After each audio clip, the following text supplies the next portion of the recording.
देश में लॉकडाउन का तीसरा हफ्ता शुरू हो चुका है। इसके बावजूद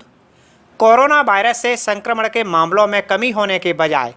लगातार बढ़ोतरी होती जा रही है। स्वास्थ्य मंत्रालय के मुताबिक बीते 24 घंटे में 773 मामले पॉजिटिव पाए गए हैं, जो अब तक के सबसे ज़्यादा हैं। उन्होंने बताया कि केंद्र सरकार ने राज्यों से कहा है कि वे नए अस्पताल तैयार करने और संदिग्धों पर नज़र रखकर उनका पीछा करने पर फोकस करें। इससे पहले 6 अप्रैल को संक्रमित मरीजों का आंकड़ा 700 पार था। स्वास्थ्य मंत्रालय के संयुक्त सचिव लव अग्रवाल ने बुधवार को जानकारी देते हुए कहा कि एक दिन के भीतर 773 नए मामले सामने आए हैं और 24 घंटे में 32 लोगों की मौत हो गई है।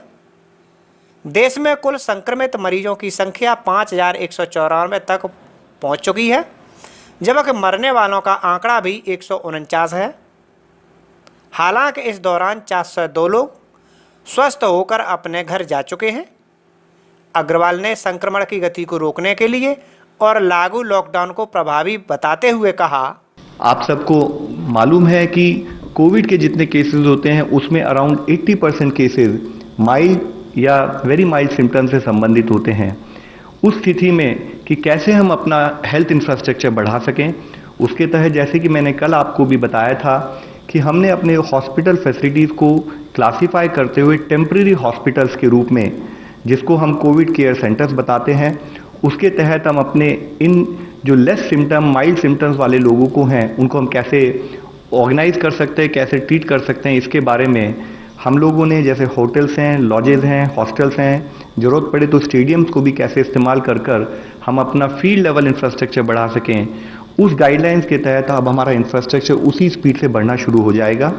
इसके साथ ही हमने जो क्रिटिकल केसेस होते हैं या जो सीरियस केसेस होते हैं उनके लिए भी डेडिकेटेड हेल्थ केयर सेंटर्स और डेडिकेटेड हॉस्पिटल्स के बारे में भी अपना रिक्वायर्ड एक्शन स्टेट गवर्नमेंट के साथ कोऑर्डिनेट करते हुए हम कर रहे हैं।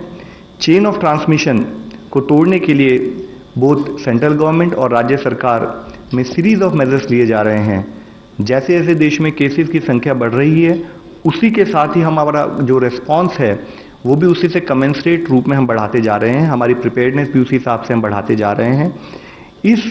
समय में, जैसे इससे पहले भी मैंने आपकी नॉलेज में लाया हूँ,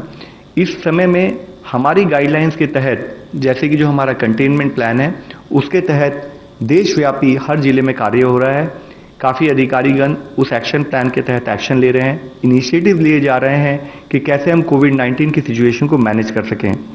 आप लोगों की नॉलेज के लिए जैसे मैं लाना चाहूँगा कि पुणे सेंट्रल रीजन और कोंढवा रीजन में डोर टू डोर सर्वे करते हुए 35 स्क्वायर किलोमीटर के एरिया में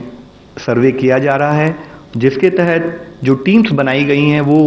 पर्सन्स विद कोमॉर्बिडिटीज जैसे हाइपरटेंशन, डायबिटीज़, उनको भी चेक कर रहे हैं। साथ ही कोई अगर ट्रैवल हिस्ट्री या कॉन्टैक्ट हिस्ट्री हो, उस टाइप के लोगों का भी सर्वे करके उनको रिक्वायर्ड सर्विसेज प्रोवाइड की जा रही हैं। इसी तरह से पत्तनमथिट्टा केरला में जो एक ज़िला है, वहाँ पर भी एडमिनिस्ट्रेशन के लेवल पर सर्विलेंस साथ ही कॉन्टैक्ट ट्रेसिंग के लिए रिक्वायर्ड एफर्ट्स किए जा रहे हैं। एक मुख्य अंश वहाँ पर जो फोकस किया गया है, जो मैं आप लोगों की दृष्टि में लाना चाहूँगा कि